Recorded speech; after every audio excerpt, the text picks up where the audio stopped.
What's going on, everyone? We're here for week 27 MLS action to preview it. We have a short turnaround from week 26, which had another 14-game slate, and this week 27 slate is going to be the last before we get into the Leagues Cup action between MLS and Liga MX teams for the next month or so.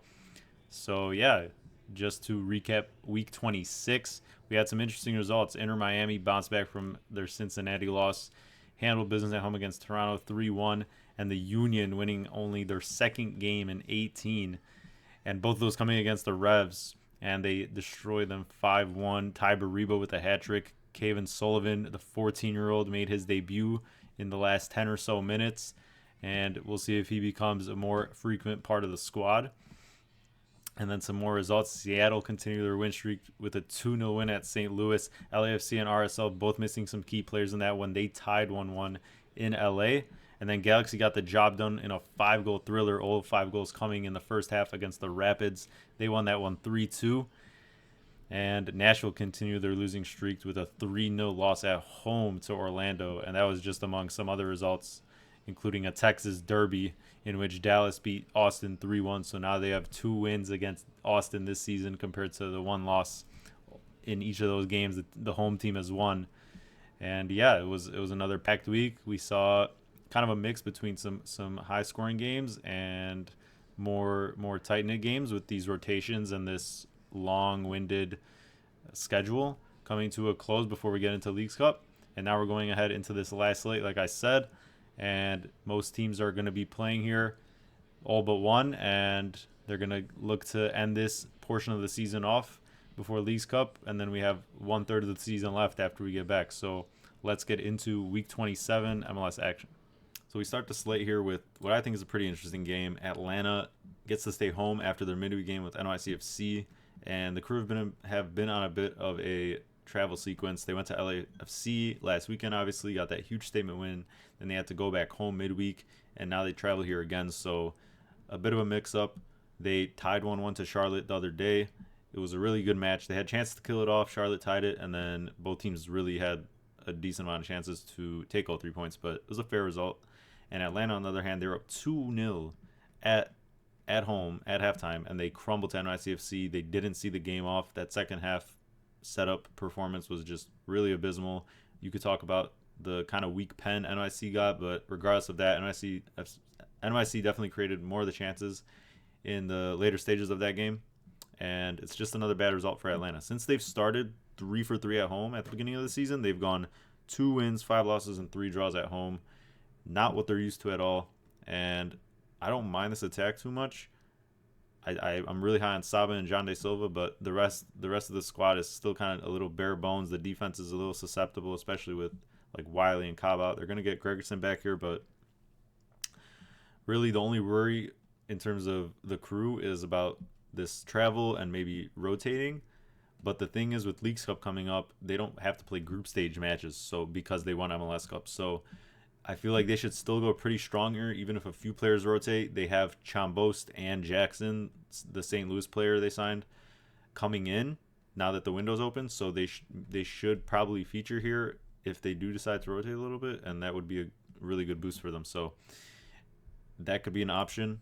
And honestly, I don't think they look too far ahead. They're going to get those 2 weeks of rest basically without playing those group stage matches. So honestly, this should still be a pretty straightforward win for Columbus here, and they close out this portion of the MLS season before the Leagues Cup break. I think they close it out with a win, and I'm going to say 2-1 to the Crew. We got the Canadian Classique version number 2 of the season. In the previous meeting, Toronto beat the brakes off Montreal's 5-1, and that feels like some time ago now because since then, they've gone 1 win, 8 losses, and 2 draws. Their only other win coming against the Union. And well, this is 9th versus 8th in the East, but it's kind of a tale of 2 different ways they're going right now. Toronto has lost their all last 5 road games. They've given up 2+ goals in each of those. Meanwhile, Montreal is unbeaten in their last 7 home games. They just tied Red Bulls 2-2. Another 2-2 result against Red Bulls. Both times they played them, it was 2-2. But showed a lot of character. Josef Martinez got a brace there with a late penalty.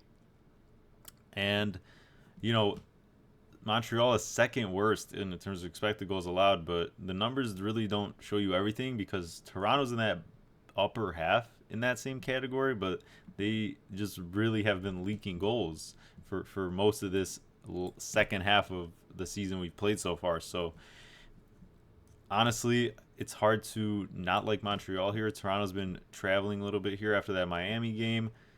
Montreal's been looking good at home. They've gotten the replacements back, players like Chonier, a lot of more attacking options. They can switch between Kokoro and Martinez. They're pretty healthy as it stands right now. And actually, in this meeting, Montreal has won all of their last 5 games at home when these two teams have met. So I like goals on both sides in this one. I kind of favor Montreal, but I feel like this could be a draw, tingling vibes, and but I do like goals here. I don't think either defense has looked good enough. Both teams should be pretty full strength, and both will definitely have opportunities to score here. So weather permitting, as it looks like, I'm gonna go with a draw. I'm gonna go a high scoring one, and I'm gonna say 2-2 between these two teams. Miami now sitting first in the East, first in the Supporters Shield standings once again. After beating Toronto 3-1, they're now sitting on 50 points in 24 games. Kudos to them. They bounced back from that Cincinnati really bad loss. And part of why they're first now is because Cincinnati dropped points to the Fire at home. The Fire got their second road win, only the second road win of the season. A big result for them. After that Philly comeback, then they couldn't even score and lost to San Jose. Once again, just super inconsistent, and you really never know what to expect. But it was a really professional result, especially keeping that clean sheet for the Fire. And yeah, now they have to travel. They're going to be playing back-to-back now. At the time of the game, they're going to be playing back-to-back first seeds in the East. And, Miami's no fun place to play. Messi or not, they've been scoring goals, and we know they can leak goals. In all of their last 9 matches, both teams have scored, and there's been at least 3 goals. So the Fire offense can definitely contribute here. Miami gets to stay home. It's just about, the Fire kind of traveling a lot recently. They obviously went to the West Coast, now to Cincy, and now they tied to NYCFC as well at home. They have to travel all the way down to Miami now, so that's part of it. But both teams should be pretty full strength here, all things considered.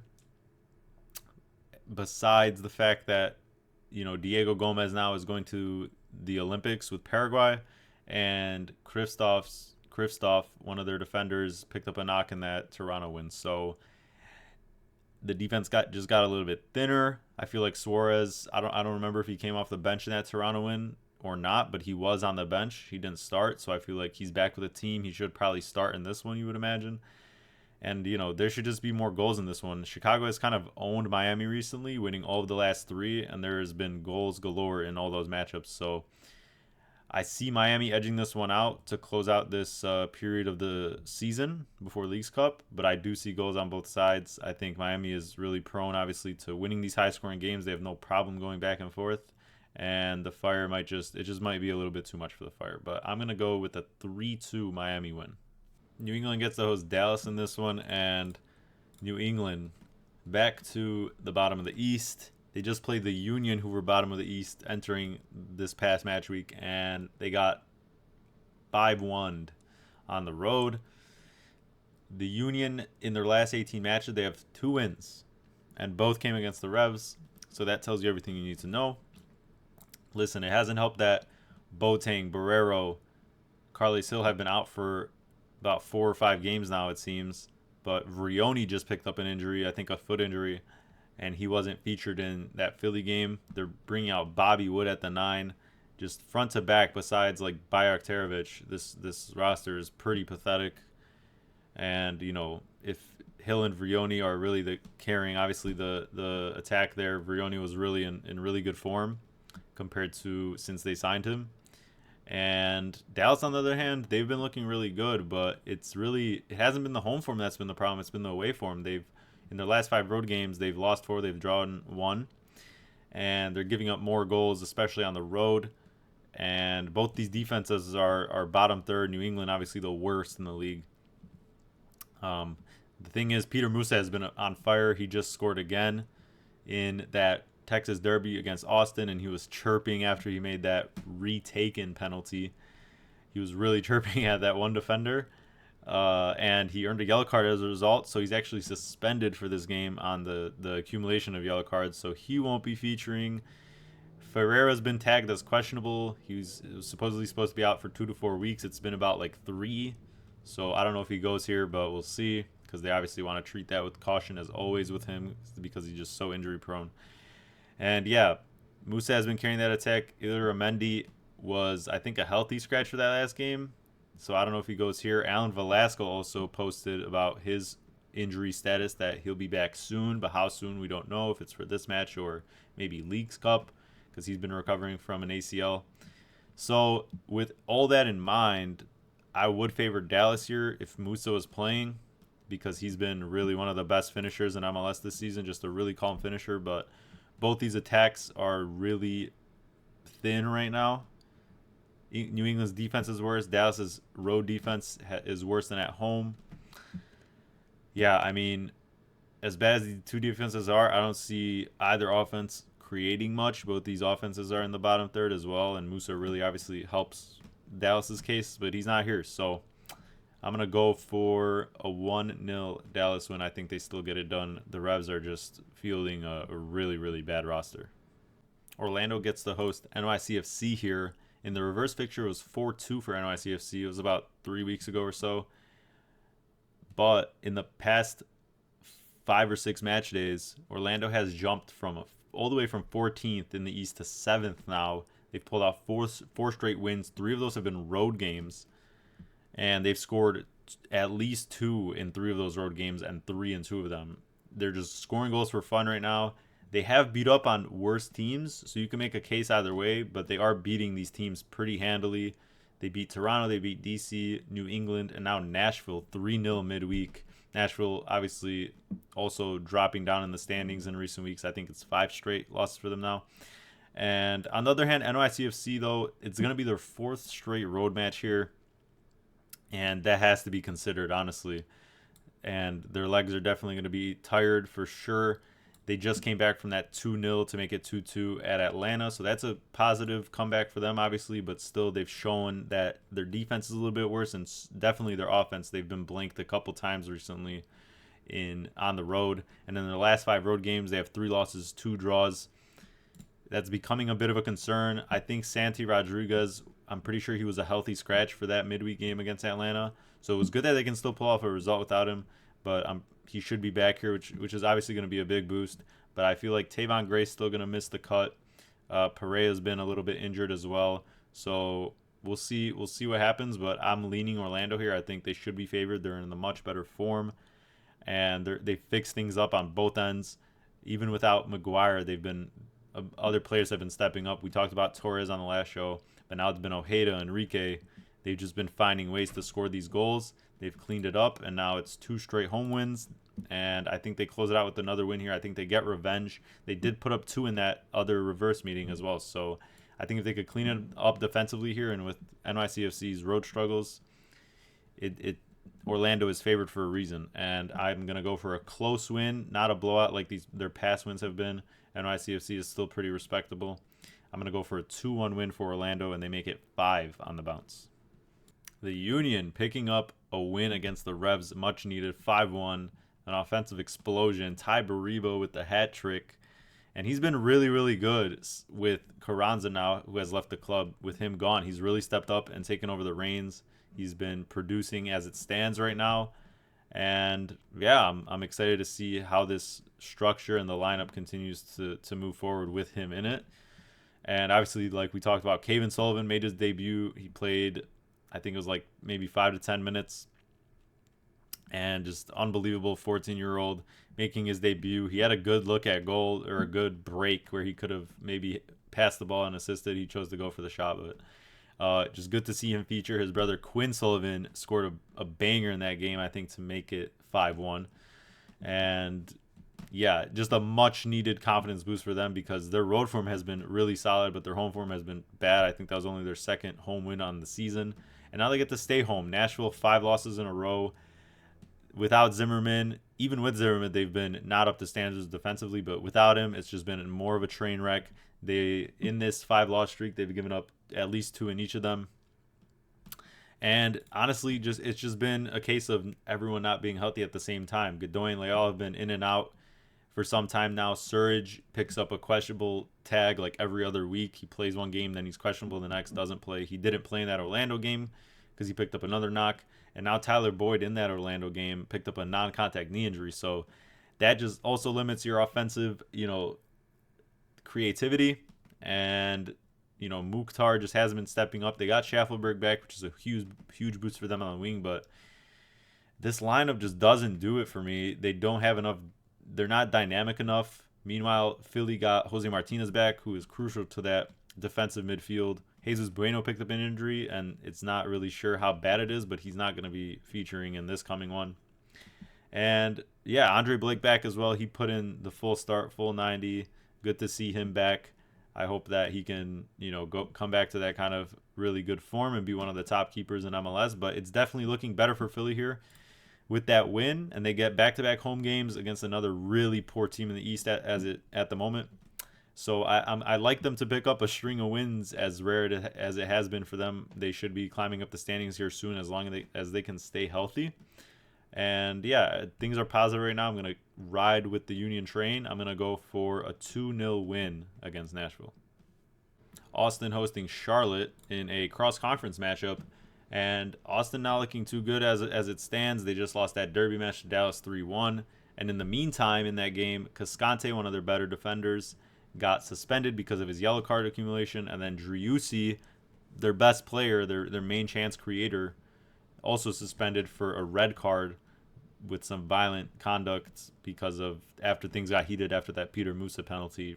And yeah, so both of them missed this game. They get to be back home here, though, where it's kind of been a mixed bag of results. 2 wins, 2 losses, and a draw in their last 5. And Charlotte, though, really, really looking strong. In their last 2 road games, obviously, they played the 2 Ohio teams in Cincinnati and the Crew. They beat the Cincinnati, and then they came from behind to tie the Crew, and almost honestly should have had the win with some late chances there. But 4 points from those 2 games is super impressive. Their defense has been stepping up and just keeping things tight, especially on the road. The only thing here is obviously the continued travel, though. It's going to be the 3rd straight road game. They have to now travel after that Ohio trip all the way down here to Texas in some heat, most likely. And they will be missing Liel Abada, their DP winger, because he's going to the Olympics with Israel finally. He played his last game, and he's going to join them ahead of their game in the next week or so. So that's a big miss for them. That's some wing play there, but they should be getting Świderski now after his loan in Italy. And, he's more kind of suited on the wing a little bit as the replacement. But this defense I have no worries with. It's just Austin's defense is obviously bottom 5. Their attack is bottom 5 as well. Charlotte's offense can be a little, stagnant at times, just depending on who's in and who's out. And now with Abada out and Świderski coming in, it's interesting to see how they set up, how much they flow. Obviously, Świderski's been here before with the team, so it's not like it's going to take too much time to readjust. But with the legs under them, with how good Charlotte is defensively, and with who Austin is missing, even with the likes of Bukhari and Svatak maybe featuring here, I just don't see them contributing right away. And even if they do start or feature here, this should be honestly a Charlotte getting at least a draw in this one, because Austin really offers so little. They're playing Gyasi Zardes, who has scored in his past couple matches, but still, like, let's be serious here. He's not really going to be a game changer in matchups against teams of this quality.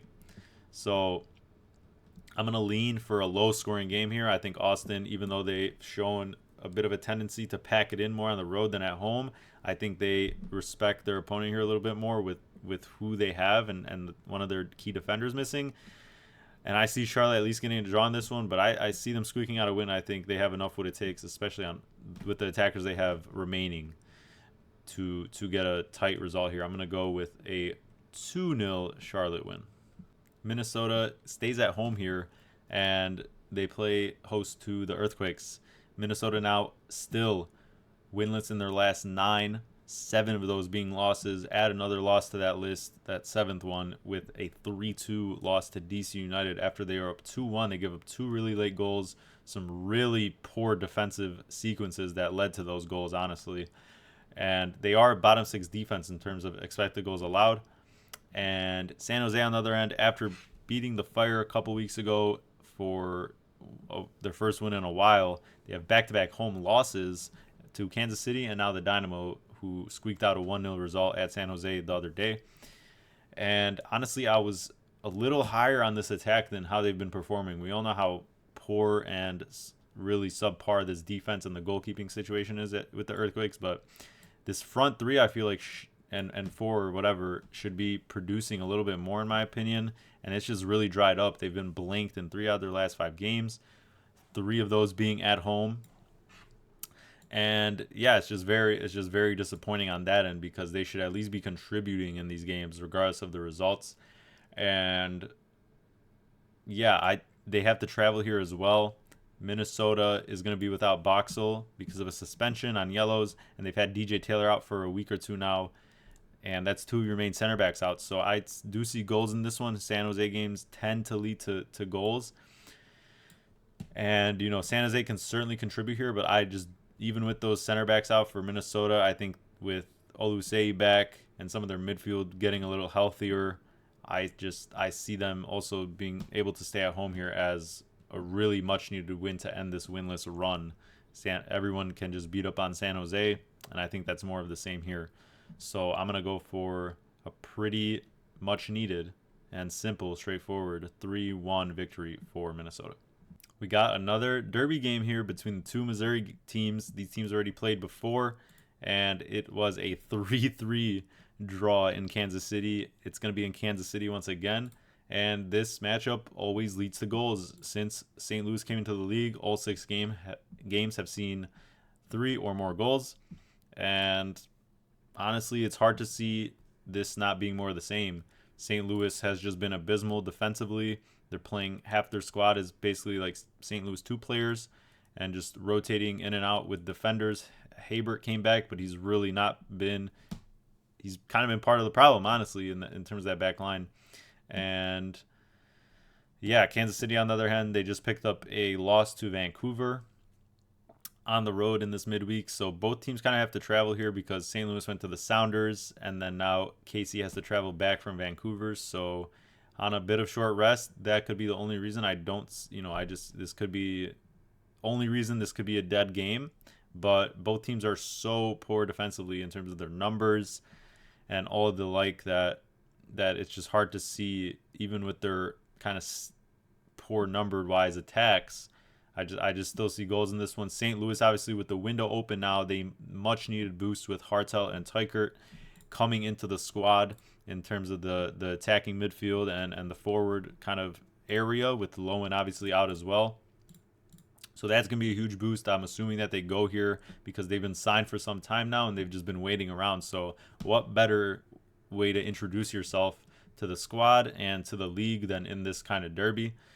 And yeah, so Kansas City gets to play host here. They're going to have a decent amount of health. Johnny Russell's questionable, but the rest of their attacking core is pretty healthy here in terms of Chaloy, Tommy, Polito, Agata. Everyone should be good to go here. And yeah, I mean, you kind of put form aside and all that in this one, and the matchup usually leads to goals. So it's hard to pick a result here. Obviously, Kansas City has had problems with holding on to leads. St. Louis just is honestly been way worse defensively. And yeah, Kansas City has been in a bit of a better form here, especially at home because of that Open Cup win and the double against Dallas. But honestly, I'm going to go for another draw here. I'm going to say 2-2 between these 2 teams. Another juicy Western Conference matchup here. Rapids in 5th and RSL 3rd. This is in Colorado. And in the reverse fixture, it was Colorado Rapids actually beating them 2-1. And then Real Salt Lake got revenge recently, a couple months ago, with a 5-3 result. So both matchups this season so far have seen both teams score and at least 3 goals. But it could be a little bit of a different vibe here. It's kind of confusing. Rapids are a little bit thinner in their attack with Mihailovic gone for the Olympics. Calvin Harris has been out for a couple games now, still kind of doubtful here. And then Cabral also picked up an injury after scoring in the Galaxy game the other day. So a little bit thinner in attack. They have to come back from LA. A bit of travel, obviously not much, but RSL are obviously also used to this kind of elevation. Both these teams have that home field type of advantage, and they're used to that. So it's really not much of an advantage for the Rapids here. And RSL, on the other hand, they got Justin Gladback. He played like maybe a minute or so. So it's good to see him back out. But I don't know, if he starts here, because that's really not too much run to play. But if he can go for at least half the game, that's a good sign for them, because they've been kind of really needing him in that back line. But they're going to be missing Arango here, as we've talked about, since he's suspended for the 4 games, and this is one of those. So just as well, RSL has been, including this one now, going to be on a 3-game road trip. They obviously got bounced by the Timbers, which was a surprising result, and then they just tied LAFC in another really kind of grudgy match on the road. So that was impressive out of them, but it's clear that without Arango and some of these other pieces that Rapids are missing, that they're not going to be as explosive. And just with these run of games, it just feels like this could be a surprising, kind of lower scoring game. And I don't really give the edge to either of these teams. Colorado probably with the better defensive situation as it stands, but yeah, I'm going to go for a draw between these two teams in their third meeting. I'm going to say 1-1 is the final result. Sounders sitting in 6th place in the West now with another win. They beat St. Louis City 2-0. That's 5 wins in a row now, and they get to stay home. LAFC, in the meantime, they lost to the Crew. They got embarrassed, and then they got to stay home, and they went up 1-0 against RSL. RSL tied it on a really long range free kick that got deflected in, and then no one could take the 3 points. So winless in their last 2. But they are unbeaten in their last 6 road games with 5 wins in that time and 1 draw. So they've really picked up their road form as well. But both these teams, especially the Sounders, have really gotten full strength here. Pedro de la Vega's been back, like we've talked about. And it's kind of like it's a really interesting narrative in this game, because I think it was that opening game of this season where he scored that penalty against LAFC on the road. And I think he also got injured in that game later on, or in the next game. So that's why he's been out. And so it's a rematch from that opening day game where LAFC won 2-1. And they might be without Oliveira and Tillman now. They both picked up these injuries in the past RSL game. So that hurts them a little bit, but their defensive reinforcements are going to be back after they missed a couple center backs last game. So it's going to be I feel like it's going to be a tight one here. Sounders have been one of the top 5 teams in terms of expected goals allowed, and so have LAFC. So this could be another low-scoring one. Sounders get to stay home. They've posted 2 straight clean sheets at home. And, yeah, without these other kind of younger players that LAFC has, as long as they can shut Boanga down, I feel like they don't have as much offering on the attacking end. So Bogusz has obviously been a star for them. It just remains, whether he turns up. But I think Sounders' form can definitely make this a tight match. I'm going to go for a draw here. I'm going to say 1-1 once again. The Whitecaps in 4th place in the West. Meanwhile, Dynamo in 8th. Another match in Vancouver, back-to-back now for them. Both these teams coming off wins. Like we talked about, the Dynamo squeaked out a win at San Jose. Another impressive result. And that's now 2 wins in the last 3. And Vancouver now 4 wins in their last 5, including 3 wins in a row at home. And in the meantime, though, in those last 3 road wins, they've given up at least 1 goal. So it hasn't been the most straightforward. They've been in some high-scoring games, that's for sure. And it took a kind of late goal in that Kansas City match to break the deadlock. It was a beautiful passage of play for that Pico header, but it hasn't been too straightforward. Both these teams obviously trending upward, and then Houston now, you would imagine, gets Ponce going because the transfer window's open, so he's been signed for a while now. You would imagine he's ready to go and that he features, if not starts. So as defensively sound as Houston is, and Whitecaps are kind of in that top half category as well, I feel like this has the potential for goals just based on the form. The only problem would be Houston's travel issues. You know, they do like to make things, they do like to lock things down, and you know, especially on the road, I feel like that's kind of been the case recently. But with that addition, I feel like that we have to see. It remains to be seen what levels that Ponce can bring them to, because now they finally got their guy, like their number 9. So yeah, it just remains to be seen. I think if he plays, that obviously adds another dynamic. But this attack has been clicking as well in recent weeks. So the only reason I see this being a low scoring game is because of just the run of games. Vancouver has obviously had that extra game played because of that midweek Canadian Cup game they played the other midweek. Meanwhile, the Dynamo kind of got an extra bit of rest because of that LAFC game that got postponed. So I think it's a real toss up here. Vancouver's home form has obviously improved, but the Dynamo just find a way to get results, and I see goals on both sides here. Honestly, I'm gonna go for a 2-2 draw. It should be, honestly, there should be fireworks in this one. LA Galaxy now first in the West after RSL and LAFC, their other top 3 contenders, slipped up. They played each other, got the draw, and then LAFC obviously lost their last game, and so did RSL before that. So they are now in first. Timbers had the bye during the midweek, so they're going to be on a little bit of rest here after also just getting a really nice string of home games before that. So it's, both these teams minus Joveljic for the Galaxy here should be pretty full strength. Crépeau might be back in that for the Timbers as well. And yeah, it's just hard not to see goals in this one again. Galaxy get to stay home as well. They just had that 3-2 win over the Rapids with their retro kit jerseys. I actually got that kit. It's absolutely beautiful. It'll definitely feature on the show here soon whenever it comes in, but I'm glad that the teams actually got to wear them. I think LAFC wore theirs and Kansas City did in their road game. I don't think Miami wore it yet, even though they had that home game against Toronto. So I wonder when they'll wear it, but I'm just glad to see them actually wearing it instead of just being a release and, for the fans, and that these actual third kits are being worn. But anyways, besides that tangent, yeah, the Timbers, most of their form recently has been their home form. It's been a mixed bag on the road, 2 losses, 2 wins, and a draw. So I think it'll be tighter than most people think because, Joveljic isn't kind of end-all be-all for this team, but it certainly helps. And the Timbers' defense isn't on an elite level by any means. So I think with the rest advantage for the Timbers, that their attack has just been clicking as well in general. Everyone just kind of really complements each other in that front kind of 4. And yeah, I mean, Galaxy is obviously top 5 in both categories, offensively and defensively. So their games just lead to goals. They still haven't been beaten at home. They lost their home match in the Rose Bowl because that was counted as a home match. But in Carson, they still haven't been beaten this season.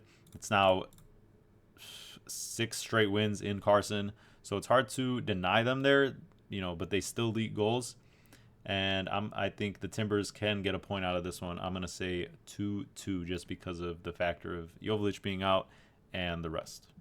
Thanks for watching again, everyone. I appreciate the support, and once again, this is the last slate before we get into Leagues Cup action, which is gonna begin, I think, on the 26th or 27th. And, even though the MLS slate stops, we're going to have content for that. We're going to have shows for that, previewing each kind of round of the group stage, and also, some betting aspects involved in that. And just for this final slate, once again, I'm going to have the betting picks, if you're interested in that, coming out in the next coming days for the slate. And it's kind of going to be along the lines of whatever I take is probably going to be along the lines of what I talked about just in general for, the topics for each game in the video and where I leaned. So be on the lookout for that, and that's going to be on my Twitter at MLS Digest, so make sure to follow that, and make sure to like and subscribe to the video, guys. Thanks for tuning in once again. Last slate for MLS before Leagues Cup, and then I'll see you on the next video previewing the Leagues Cup tournament. It's going to be lasting around a month. So yeah, see you there, guys.